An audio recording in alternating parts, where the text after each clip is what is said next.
Hola a todos y bienvenidos a Ideas para Vivir Mejor.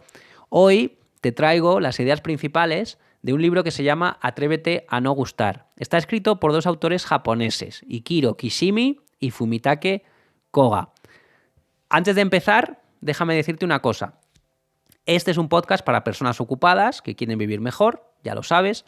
Si alguna vez sientes que las ideas que escuchas aquí te ayudan, pero luego te cuesta llevarlas a la práctica, en Patreon tienes Ideas en Acción. ¿Qué es Ideas en Acción? Pues un lugar donde bajamos todas estas ideas a tierra con ejercicios sencillos y con el oráculo, por supuesto, nuestro mentor virtual 24/7. Te dejo el enlace a Ideas en Acción en la descripción de este episodio. Y ahora sí, vamos con el libro. El libro nos dice que nuestro pasado no tiene por qué ser una condena. Muchas veces pensamos que ese pasado es una especie de losa, una sentencia judicial dictada en la infancia, una excusa para explicar por qué no salimos del lugar en el que estamos, pero nuestro pasado simplemente es materia prima, es algo imperfecto pero moldeable. Esta idea la propuso hace más de 100 años un psicólogo austriaco que se llamaba Alfred Adler. Él decía que no estamos determinados por aquello que nos ha pasado, sino por lo que decidimos hacer con aquello que nos ha pasado. A todos nos han dicho alguna vez que nuestra infancia nos marca, que nuestros traumas nos definen, que si sufriste no sé qué lo vas a arrastrar para toda la vida. Y claro, eso suena muy cómodo, porque si todo está escrito en el pasado, entonces nadie tiene que asumir demasiada responsabilidad en el presente. Pero lo que observó Adler es que dos personas pueden vivir exactamente la misma experiencia y construir vidas completamente opuestas, completamente distintas. Hay personas que pueden sufrir el mismo abandono, la misma humillación, el mismo bullying, la misma carencia, y una se rompe y la otra se fortalece. Una de ellas repite el daño en otras personas y otra decide no perpetuar eso. Entonces la pregunta deja de ser ¿qué te pasó? Y pasa a ser ¿qué significado le diste a aquello que te pasó? Imagínate un niño que sufra acoso escolar. Durante años le repiten que no vale, que sobra, que no encaja. Claro, la narrativa dominante diría, este niño ya va a ser un adulto inseguro, retraído, con miedo a exponerse, etc. Lo que Adler decía es que esto no es necesariamente así. Ese mismo niño puede crecer y decidir, oye, jamás voy a permitir que nadie se sienta pequeño a mi lado. Y convertirse en un líder, convertirse en un protector, convertirse en alguien con una sensibilidad extraordinaria hacia las demás personas. El hecho no ha cambiado, lo que cambia es la interpretación de ese hecho. Entonces, si hoy sigues atrapado en tu historia del pasado, no siempre es por lo que te ha ocurrido. Muchas veces es porque sigues usando la misma explicación para justificar tu presente. Mira, somos seres orientados hacia un propósito, siempre. No somos esclavos de nuestro pasado. No actuamos por aquello que nos sucedió, sino que actuamos por aquello que queremos conseguir, incluso cuando no somos conscientes de ello. Así somos los humanos. Por eso tenemos que evitar caer en el victimismo. Puedes honrar tu pasado sin necesidad de vivir arrodillado ante ese pasado. No necesitas entenderlo perfectamente para empezar a vivir de una manera distinta. Lo que sí que necesitas es decidir quién quieres ser ahora y reorganizar tu historia pasada para que juegue a favor de ese propósito que te has marcado. Y que el pasado deje de mandar. Asume, por tanto, la responsabilidad sobre el siguiente paso. Elige tu propia vida, porque somos la historia que decidimos contar y sobre todo somos la acción que estamos dispuestos a tomar después de contar esa historia. Hay seres humanos que están profundamente apegados a su forma de vivir, profundamente apegados, incluso cuando esa forma de vivir les hace infelices. ¿Por qué? Porque el ser humano tiene una habilidad extraordinaria para acostumbrarse a aquello que le duele a cambio de una cosa, a cambio de que eso que le duele le resulte previsible. Durante años nos han repetido que somos así, ¿verdad? Optimistas, da igual cómo seas, optimista o pesimista, extrovertido o introvertido, como si fuera ADN emocional, ¿no? Como si fuera algo que viene sellado de fábrica. Adler, este psicólogo austriaco, no estaba de acuerdo con esto. Hablaba de estilo de vida. Y un estilo de vida no es algo que eres, es algo que usas, es una estrategia, es una forma de moverte por el mundo. Si tu visión del mundo es que la gente siempre decepciona, tu estilo de vida, ¿cuál va a ser? El aislamiento. Si tu visión es, si me expongo, me rechazan, tu estilo de vida, ¿cuál va a ser? Pues marcar distancia emocional con los demás. Si tu visión es que no eres suficiente, tu estilo de vida va a ser no intentar absolutamente nada. Y entonces llega esa frase que lo explica todo. Ah, es que yo soy así. No, tú no eres así. Tú te has acostumbrado a vivir así. Adler decía que fijamos este estilo de vida muy pronto, alrededor de los 10 años de edad. Y lo hacemos a partir de experiencias buenas y de experiencias malas. Y por supuesto, eso influye y te deja huella, pero no puedes dejarlo mandar. Hay millones y millones de personas que hablan de su infelicidad todos los días. La analizan, la explican, la justifican, pero en el fondo muy profundo, no quieren cambiar. Quieren seguirse quejando sin perder la seguridad de lo conocido. Porque aunque tu vida sea triste, al menos sabes exactamente qué puedes esperar mañana. Y el cerebro ama eso. La previsibilidad, la rutina emocional, incluso cuando esa rutina es miserable. El cambio exige coraje. Por eso muchas personas no están atrapadas en vidas que odian. Están protegiendo simplemente vidas que conocen. No es que no puedan cambiar, es que no quieren pagar el precio emocional de dar ese cambio. Cuando cambias el propósito, por ejemplo, cambia tu estilo de vida. Y cuando cambia tu estilo de vida, cambia tu estado emocional. Es algo indiscutible, es así. El libro también habla de los defectos. Todos tenemos defectos y todos alguna vez nos hemos mirado a un espejo, ya sea un espejo físico o un espejo mental, y hemos pensado, esto no me gusta de mí. Y hasta ahí todo normal, eso se llama conciencia. El problema empieza cuando ese gesto puntual de autocrítica se convierte en tu identidad. Cuando pasas de decir, tengo defectos, a decir, yo soy el problema. Uno de los autores, Kishimi, que daba clase en una universidad, cuenta que un alumno se le acercó y le dijo, no me gusto, me caigo mal. Y él le preguntó, ¿por qué? Y el alumno empezó a recitar su lista de cargos, ¿verdad? Como si estuviera en un juicio contra sí mismo. Pues mire, no tengo confianza en mí mismo, soy una persona pesimista, soy un torpe social, no me sale estar de manera natural y ser una persona natural cuando estoy con otras personas. Y remató todo esto con una conclusión aparentemente lógica. Dice, si pudiera arreglar todas estas partes de mi personalidad, mi vida mejoraría y todo se solucionaría.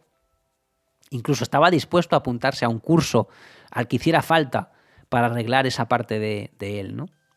Y entonces Kishimi le hizo una sola pregunta.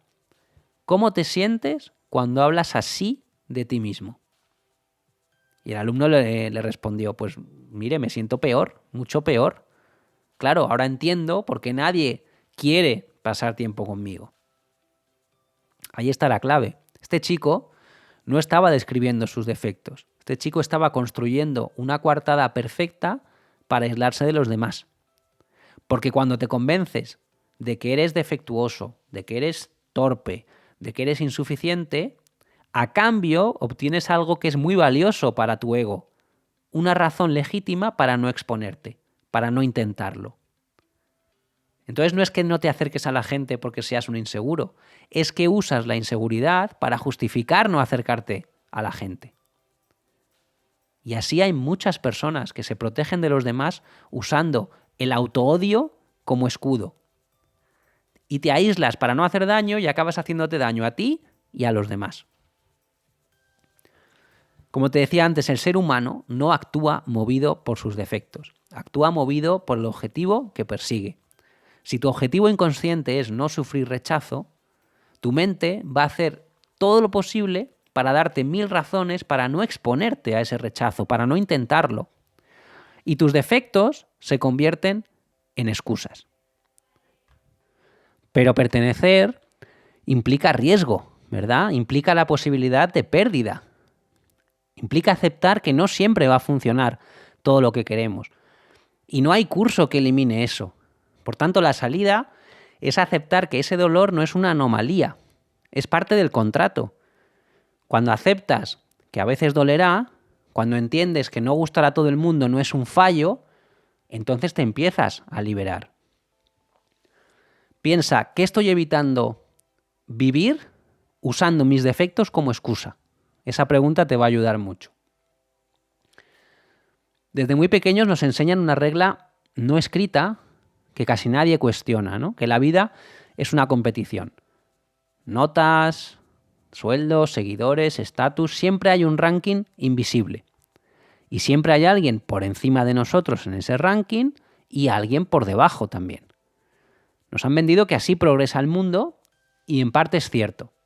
Esa competencia ha impulsado muchísimos avances, ha impulsado la innovación, el esfuerzo, pero nadie nos avisa del precio psicológico de vivir permanentemente en ese modo carrera. Porque cuando miras la vida desde un prisma competitivo, solamente hay dos categorías posibles, ¿verdad? Puedes ser ganador o puedes ser perdedor. Y el problema es que dentro de ese marco mental, las personas dejan de ser personas, ¿no? Se convierten en rivales, se convierten en amenazas o se convierten directamente en obstáculos. Y vivir rodeado de enemigos invisibles, por supuesto, es agotador, agotador. Y esta manera de vivir no solamente machaca a aquellos que pierden, que por supuesto los machaca, sino que también llega a destrozar a los que ganan. Esos que van por delante viven bajo una presión constante. Por eso existen personas ultraproductivas, exitosas, admiradas, que son profundamente infelices. La comparación constante no genera crecimiento interior, genera ansiedad. Cuando vivimos comparándonos, dejamos de vivir nuestra vida, empezamos a reaccionar a la vida de los demás. Y entonces ya no estamos eligiendo, estamos reaccionando. Nos movemos para no quedarnos atrás, simplemente. Y de ahí nace una creencia que es profundamente tóxica, que los demás nos están frenando. Y aquí también aparece uno de los miedos más universales que existen, ¿no? La mirada de los demás, la sensación de que todo el mundo a nuestro alrededor nos está observando, nos está evaluando, nos está puntuando, como si viviéramos bajo un foco permanente. Lo cierto es que a nadie le importas tanto como tú te crees. La mayoría de personas no están pensando en ti. La mayoría de personas están pensando en ¿qué? En sí mismas, en sus problemas, en sus miedos, en sus inseguridades. Todo ese público crítico que imaginas no existe. Es una fantasía. Es una construcción mental. Es una fantasía creada por una mente que está entrenada para competir todos los días. Cuando crees esto, que todo el mundo te observa, vives en tensión. Cuando abandonas esa actitud competitiva, entonces desaparece la idea de que alguien te está bloqueando. Y es la realidad, nadie te está frenando, nadie te está quitando tu sitio, nadie te está robando tu vida. El único obstáculo real es tu actitud. Mientras sigas compitiendo, siempre verás amenazas. Mientras te sigas comparando, siempre sentirás miedo. Mientras vivas para demostrar algo a los demás, nunca tendrás paz mental. ¿Para qué seguir compitiendo en una carrera que además muchas veces ni siquiera hemos elegido nosotros? El ser humano tiene la manía de hacer cosas horrorosas solamente para que les acepten. El bullying en el colegio funcionaba así, ¿verdad? Muchos de los que se reían del empollón o del que llevaba gafas o del que estaba gordo no eran líderes, ni eran personas especialmente crueles, ni eran psicópatas en miniatura, eran niños normales con miedo. ¿Con miedo a qué? A no gustar, con miedo a convertirse ellos en el siguiente objetivo. Así que cuando el matón se reía, ellos se reían. Cuando empujaba, empujaban. Y se callaban cuando deberían haber hablado. Porque querían algo muy concreto. Querían pertenecer. Querían la aprobación de los fuertes. Querían formar parte de un grupo. Y ese patrón no desaparece del todo cuando crecemos, ¿verdad? Solamente se vuelve más sofisticado. Y entonces hoy, cuando somos adultos, elegimos carreras o parejas o vidas enteras para que otros nos miren con aprobación. Desde pequeños nos entrenan de una manera muy simple. Si lo haces bien, hay premio. Si lo haces mal, hay castigo. Y eso tiene un efecto devastador a largo plazo, porque aprendemos algo que es muy peligroso. Aprendemos que nuestro valor depende de lo que otros validen, no de lo que nosotros somos, sino de lo que otros nos aprueban. Y entonces, claro, llegamos a la edad adulta con un problema enorme, ¿no? Vivimos esperando permiso. Eso es un problema. Vivir esperando permiso es un problema. Cuando vives para cumplir expectativas ajenas, dejas de vivir tu propia vida. Ese es uno de los grandes dramas silenciosos de nuestro tiempo. Familias con muy buena intención presionando a hijos adolescentes diciéndole que lo que quiere estudiar no tiene salidas, o que en nuestra familia siempre se ha hecho esto o lo otro, o que ese no es un trabajo serio, o que con tu talento deberías apuntar más alto. Y muchos ceden porque no se atreven a decepcionar a sus familias. ¿Cuál es el resultado? Muy común en nuestro tiempo. Adultos atrapados en trabajos que no les representan. Vidas vividas en piloto automático. Personas desconectadas de su verdadera vocación, de su verdadera esencia, de sus sueños, etc. Si no estás dispuesto a decepcionar a nadie, estás condenado o condenada a decepcionarte a ti. No hay otra forma de vivir una vida auténtica. Siempre alguien se va a molestar, siempre alguien va a opinar, siempre alguien va a pensar que te equivocas y no pasa nada.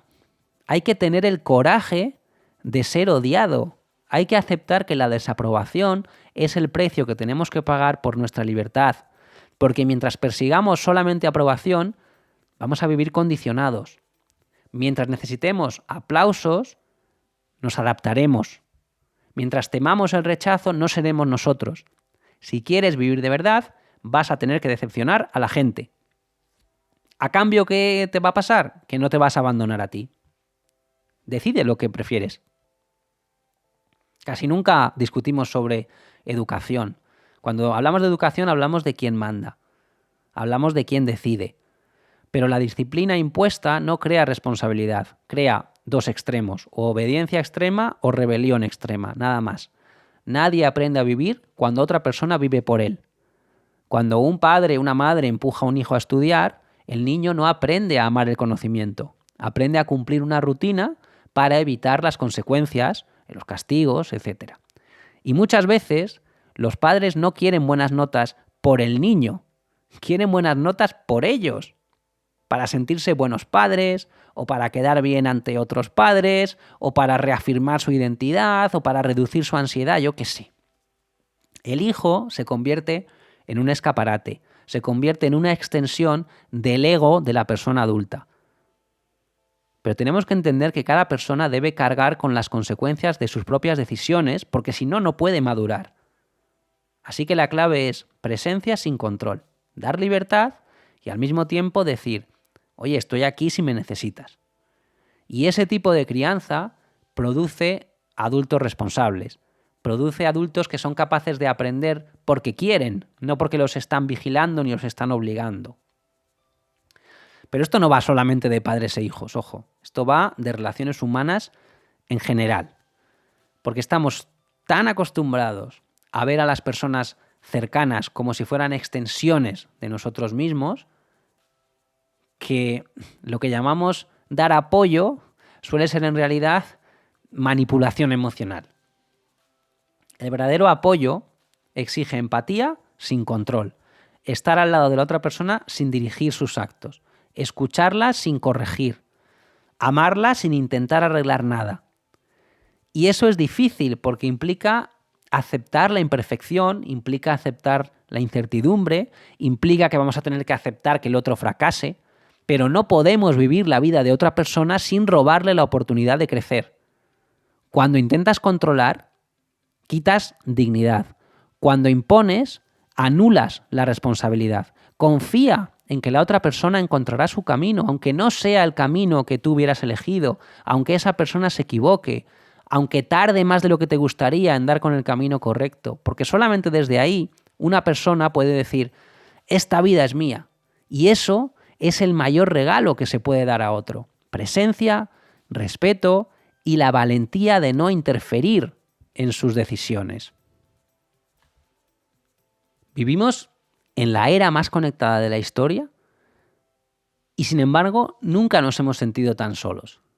Nunca antes habíamos tenido tantos cientos de contactos, tantos mensajes intercambiados con otras personas, tantas notificaciones, tantas formas de estar en contacto. Y aún así, mucha gente camina por la vida con esa sensación persistente de estar aislados. Para Adler, el ser humano no se entiende a sí mismo como un individuo aislado, sino como parte inseparable de un todo. Familia, barrio, ciudad. Pero Adler fue mucho más lejos que eso. Habló de una comunidad global, el universo entero. No estamos aquí para vivir contra el mundo, sino para vivir dentro del mundo. El problema empieza cuando creemos, ya sea de manera consciente o de manera inconsciente, que somos el centro del sistema, ¿no? Que somos el protagonista absoluto, el eje alrededor del cual debería girar todo. Y ojo, es normal verte como protagonista de tu propia vida, por supuesto, eso no es el problema. El problema está cuando confundimos ser protagonista de nuestra vida con ser el director general del universo. Nadie es tan importante como para que el mundo le deba algo. Y un ego de ese tamaño nunca se va a saciar. Siempre querrá más y más y más. Y cuanto más se exija, más vacío se va a sentir. No te preguntes qué puede darte el mundo. Pregúntate qué puedes aportar tú. Porque formas parte de algo más grande. Cuando entiendes eso, cambia tu forma de estar en el mundo. El sentido no nace de recibir, nace de contribuir. Y cuando dejas de exigirle a la vida que te haga sentir importante por lo que sea, entonces empiezas a sentirte útil. Muchas veces vivimos interpretando la vida como si el mundo estuviera en nuestra contra, ¿no? Y pensamos cosas como siempre me pasa a mí o todo me sale mal. Ese victimismo también nace de una fijación excesiva en uno mismo. Cuando te obsesionas contigo, pierdes la perspectiva. Tu realidad se hace más estrecha, se vuelve subjetiva, se deforma. Empiezas a coger episodios aislados de tu existencia y los conviertes en leyes universales. Pero no es verdad. No es verdad. Es una extrapolación emocional. El problema no lo tienes fuera. El problema está en el foco, en la atención excesiva sobre uno mismo que básicamente convierte el mundo en una amenaza. ¿Cuál es la solución? Dejar de mirarte tanto al ombligo y empezar a interesarte por los demás. ¿Por qué alguien sacrifica relaciones, salud y vida personal por trabajar sin parar? Porque el trabajo le ofrece algo muy concreto: respeto, reconocimiento y valor social. Y cuando alguien pone el trabajo por encima de todo, muchas veces no está siendo responsable y trabajador. Está simplemente buscando validación. Se quiere sentir importante, se quiere sentir visto, quiere existir a través del aplauso de los demás. Y eso es otra forma de egoísmo. Es la misma idea. Cuanto más te colocas en el centro del mundo, más pequeño se vuelve tu mundo. Y claro, después de todo esto, la pregunta que te hago es, ¿qué vas a hacer ahora con la vida que tienes por delante? Porque ya te digo y te adelanto que nadie va a venir a rescatarte del lugar en el que te has acostumbrado a vivir. Y la libertad llega cuando decides dejar de pedir permiso a los demás. Necesitas valentía, necesitas coraje, el coraje de vivir desde dentro hacia afuera. Tu vida empieza cuando asumes la responsabilidad de ser quien eres, aunque duela, aunque sea incómodo, aunque no le encaje a los demás. Porque al final vivir mejor es poder decir sin miedo, esta vida es mía y he tenido el valor de vivirla. Bueno, hasta aquí el episodio de hoy. Antes de irnos, recuerda que escuchar todo esto ayuda, pero aplicarlo es lo que realmente transforma vidas. Así que si quieres bajar estas ideas a tierra, en Patreon tienes Ideas en Acción. Son ejercicios sencillos para que puedas trabajar estas ideas a tu ritmo. Te dejo el enlace en la descripción.